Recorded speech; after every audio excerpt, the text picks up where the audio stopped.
இது வரைக்கும் சப்ஸ்கிரைப் பண்ணாதவங்க ப்ளீஸ் சப்ஸ்கிரைப் பண்ணுங்கள். பெல் பட்டனை ப்ரெஸ் பண்ணி ஆல் ஆப்ஷனை சூஸ் பண்ணிங்கன்னா நான் போடுற வீடியோஸ் எல்லாம் உங்களுக்கு வந்து சேரும்.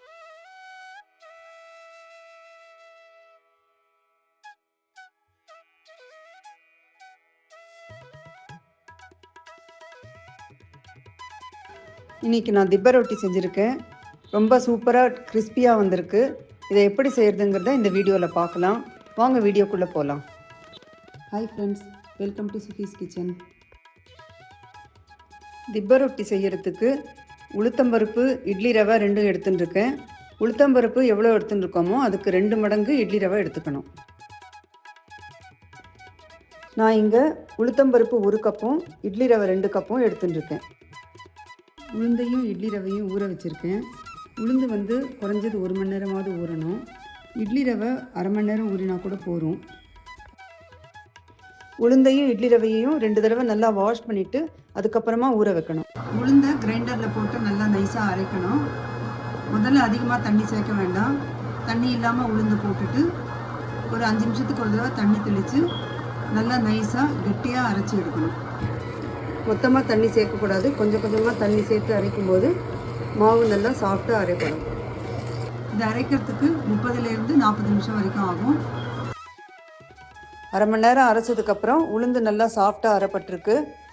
இந்த பக்குவத்தில் நம்ம அரைச்சோன்னா திப்ப ரொட்டி நல்லா டேஸ்ட்டாக வரும். Medium size carrot 3, medium size வெங்காயம் 3, இஞ்சி 2 அங்குல துண்டு, கருவேப்பிலை ஒரு 20 இலை, பெருங்காயத்தூள் அரை டீஸ்பூன், உப்பு தேவைக்கேற்ப. நான் வந்து 1 டேபிள் ஸ்பூன் உப்பு எடுத்துட்டுருக்கேன். 3 பச்சை மிளகாயை பொடியாக கட் பண்ணி வச்சுருக்கேன். இது எல்லாத்தையும் திப்ப ரொட்டி மாவில் மிக்ஸ் பண்ணுறதுக்காக ரெடியாக எடுத்து வச்சுட்டுருக்கேன். அரைச்ச உளுந்த மாவை இந்த மாதிரி ஒரு பெரிய கிண்ணத்தில் எடுத்து வச்சுருக்கேன். இதுலேயே திப்ப ரொட்டிக்கு தேவையான மீதி பொருட்களையும் சேர்த்து நல்லா மிக்ஸ் பண்ணணும்.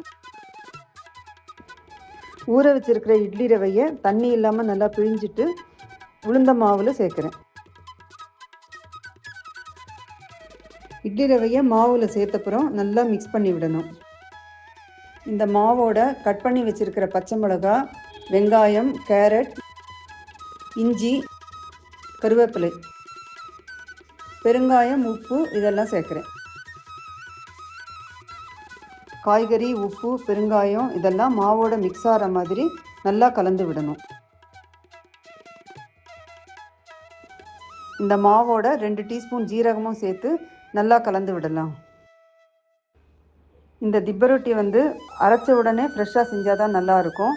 அதனால் இந்த மாவு ரெடியான உடனே ஒருவேளை இது அதிகமாக இருக்கும் தோணித்துன்னா எக்ஸஸாக இருக்கிற மாவை ஃப்ரிட்ஜில் வச்சுருங்க. அப்போ தான் அடுத்த நாள் நம்ம வந்து திப்ப ரொட்டி செய்யும்போது கூட டேஸ்ட் மாறாமல் அப்படியே இருக்கும்.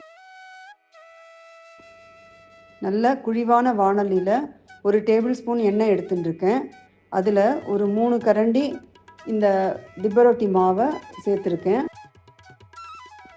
இப்போது 2 டீஸ்பூன் எண்ணெய் சேர்த்துட்டு மூடி வச்சிடணும். அடுப்பை வந்து சிம்மில் வச்சுருக்கேன்.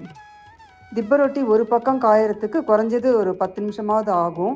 10 நிமிஷம் ஆனப்புறம் ஒரு 2 டீஸ்பூன் மேலாக எண்ணெய் சேர்த்துட்டு அதுக்கப்புறம் அதை திருப்பி போடணும். எண்ணெய் சேர்த்தப்புறம் இதை வந்து திருப்பி போட்டுடணும். இப்போது மூடி வைக்கக்கூடாது. இந்த மாதிரி கோல்டன் ப்ரௌன் கலருக்கு வந்திருக்கணும். இதுதான் பர்ஃபெக்டான கலர். திருப்பி போட்டப்பறம் 10 நிமிஷம் சிம்லையே வச்சு காய வைக்கணும். இந்த மாதிரி 2 பக்கமும் நல்லா பொன்னிறமாக ஆற வரைக்கும் நம்ம சுட்டு எடுத்தால் தான் திப்ப ரொட்டி வந்து வெளியில் கிறிஸ்பியாகவும் உள்ளுக்குள்ளே நல்லா மாவு வெந்தும் சூப்பரான டேஸ்ட்டில் கிடைக்கும். சூப்பரான டேஸ்டியான திப்ப ரொட்டி ரெடி. இட்லி ரவை சேர்த்து செய்கிறதுனால 2 பக்கமும் கிறிஸ்பியாக இருக்கும். குழந்தைங்க ரொம்ப விரும்பி சாப்பிடுவாங்க. இதை நீங்களும் ட்ரை பண்ணி பாருங்கள். உங்களுக்கு இந்த வீடியோ பிடிச்சிருந்ததுன்னா லைக் பண்ணுங்கள், எல்லாருக்கும் ஷேர் பண்ணுங்கள், உங்கள் கமெண்ட்ஸ் அனுப்புங்க, சேனலை சப்ஸ்கிரைப் பண்ணுங்கள். தேங்க்ஸ் ஃபார் வாட்சிங்.